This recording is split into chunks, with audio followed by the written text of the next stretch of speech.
आज हमारा टॉपिक है मॉलिक्यूलर मास और फार्मूला मास। ठीक है, तो मॉलिक्यूलर मास क्या होता है, फार्मूला मास क्या होता है, ये डिस्कस करेंगे और इसको कैलकुलेट किस तरह से करते हैं हम ये देखेंगे।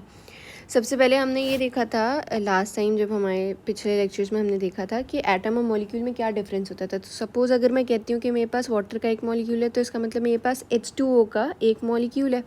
ये पूरा एक मॉलिक्यूल कहलाएगा, एटम नहीं कहलाएगा। अब इसके अंदर हाइड्रोजन है तो हाइड्रोजन एटम है, ऑक्सीजन है तो ऑक्सीजन एटम है। अब ऑक्सीजन के कितने एटम है कुछ भी नहीं लिखा है इसके नीचे, यानी कि एक है। इसी तरह अगर हाइड्रोजन है तो हाइड्रोजन के नीचे 2 लिखा हुआ है, इसका मतलब हाइड्रोजन हमारे पास 2 एटम्स हैं।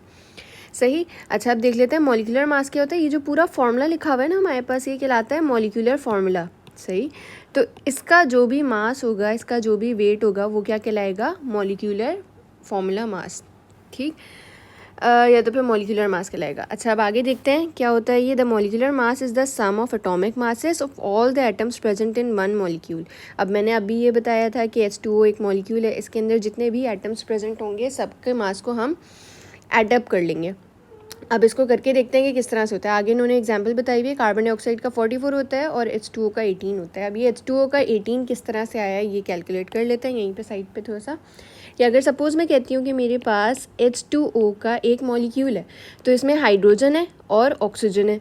ठीक, हाइड्रोजन कितने हैं इसके अंदर, हाइड्रोजन के नीचे 2 लिखा हुआ है तो इसका मतलब 2 हाइड्रोजन है, और ऑक्सीजन के नीचे कुछ नहीं लिखा हुआ है, इसका मतलब ऑक्सीजन 1 है। अब हाइड्रोजन का एटॉमिक मास जो होता है वो होता है 1। एटॉमिक मासेस पेपर में लिखे हुए आते हैं। सही।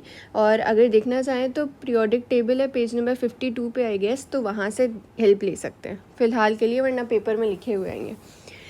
अच्छा, तो यहाँ पर हाइड्रोजन का एटॉमिक मास 1 होता है और ऑक्सीजन का एटॉमिक मास 16 होता है। सही।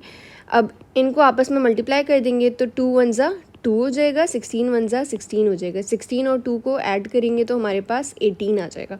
तो ये जो भी मास आता है इसको हम एटॉमिक मास यूनिट में लिखते हैं, यानी AMU में कैलकुलेट करते हैं, इसीलिए यहाँ पर लिखा हुआ है कि H2O का मास 18 है। सही। इसी तरह कार्बन डाइऑक्साइड का 44 होता है। अब आगे इन्होंने ये सॉल्व करके दिखाया है यहाँ पर किस तरह से हुआ है कि हमें पता है हाइड्रोजन का एटॉमिक मास कितना होता है 1 AMU, पेपर में लिखा हुआ आएगा। एटॉमिक मास नाइट्रोजन का कितना होता है 14 AMU, ये भी पेपर में लिखा आएगा। एटॉमिक मास ऑक्सीजन का कितना होता है 16 AMU, ये भी पेपर में आता है। सब कुछ ये आपको डेटा में ऑलरेडी गिवन होता है। अच्छा, और इन्होंने कहा है कि कैलकुलेट करना है मॉलिक्यूलर मास HNO3 का।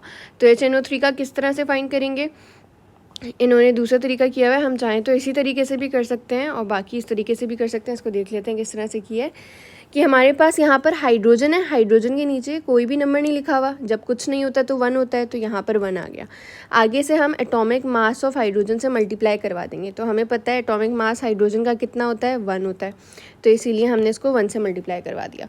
इसके बाद ऐड करेंगे इसके अंदर, आगे क्या है, नाइट्रोजन है, नाइट्रोजन के नीचे भी कोई नंबर नहीं लिखा हुआ यानी कि 1 है, और इसका एटॉमिक मास नाइट्रोजन का कितना होगा 14, तो 1 को 14 से मल्टीप्लाई करवा देंगे तो हमारे पास 14 आ जाएगा। इसके बाद हमारे पास ऑक्सीजन है, ऑक्सीजन के नीचे 3 लिखा हुआ है, तो हम क्या करेंगे, इधर 3 लिखेंगे, और एटॉमिक मास ऑक्सीजन का कितना होता है, यहाँ पर हमें पता था 16 होता है, तो 3 को 16 से मल्टीप्लाई करवाएंगे तो 48 आ जाएगा। अब जो भी सारी वैल्यूज़ आई हैं उनको ऐड कर देंगे तो 63 आ जाएगा।